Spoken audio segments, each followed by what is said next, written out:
Have you ever heard a story and thought, no way is that actually possible? Well, some people have lived through the most impossible and extreme situation that it's kind of hard to wrap your head around it. Take, for instance, the story of Jean Hilliard. This 19-year-old woman was found frozen solid, and get this, she managed to survive. It all started when Hilliard lost control of her car while driving home late one night. The car wouldn't start after the accident, so she decided to walk to the closest person she knew, who lived about 2 miles away. But since it was the dead of winter in sub-zero Minnesota temperatures, she collapsed before she could reach his door. She only missed it by 15 feet. The homeowner found Hilliard frozen solid the next morning and rushed her to the hospital. Her skin was completely frozen. Her eyes weren't reacting to any light, but she was alive. Her pulse was only 12 beats per minute, and her body temperature was just 88 degrees Fahrenheit. Remember, 98.6 degrees is where it should be. Since the doctors couldn't put an IV through her frozen skin, they wrapped her up in an electric heating pad and waited anxiously for her to come to. The doctor who managed to revive her was stunned that the girl didn't have any brain damage and was able to keep all her limbs, although she did lose a few toes to frostbite. Hilliard's recovery has been dubbed a medical miracle, which is probably accurate. But still, it's also proof that our bodies are built for survival. You see, in the extreme circumstances of sub-zero temperatures, the human body will slow down all internal activities like heart rate and breathing to stay alive. Well, that's helpful indeed. But there are plenty of other situations where the body defies all odds and expectations, like the story of a construction worker in the 1840s named Phineas Gage. When explosives used to clear the way to build a railroad went off early, a huge iron rod was sent right through Gage's head. Now, here's the weird bit. He didn't even seem fazed by the whole thing. He casually chatted with people who walked past him while waiting for the doctor to arrive. Can you imagine? Like, "Oh, hey Bill. Yeah, I got this minor inconvenience I gotta go take care of. Yeah, I'm quitting smoking, so I won't need this pipe anymore." Get it, pipe? Anyway, Gage then developed a brain infection that had him close to death, but looks like he wasn't ready to go. He made a full recovery and only lost the use of his left eye and part of his brain. He could still live a normal life, go back to work, and do all the day-to-day activities he used to, even with a piece of his brain missing. Now, I know what you're thinking.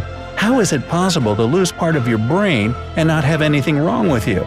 Well, here's where it gets even more bizarre. Gage might have just kept going on with his life, but anyone who knew him before the accident said he changed into a completely different person. Medical experts explained that this was likely due to the fact that the piece of his brain that was damaged is where our personalities are stored. Yeah, who would have thought? Another man had an interesting story to tell after what should have been a typical mundane day at the office. He'd come in on a Saturday to catch up on some work.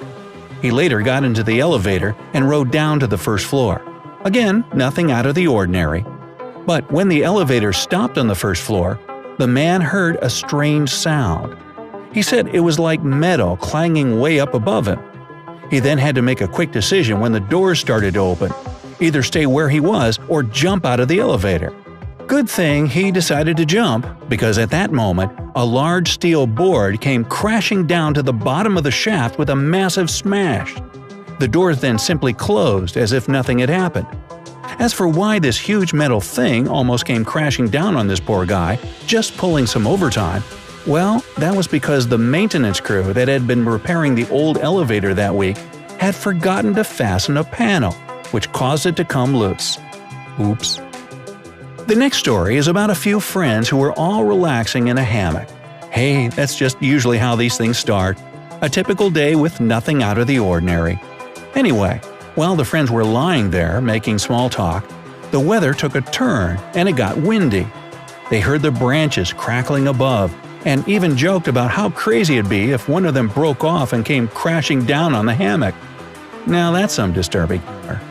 A little while later, the wind got worse and the branches started to move a lot. Well, they decided to call it a night and go inside.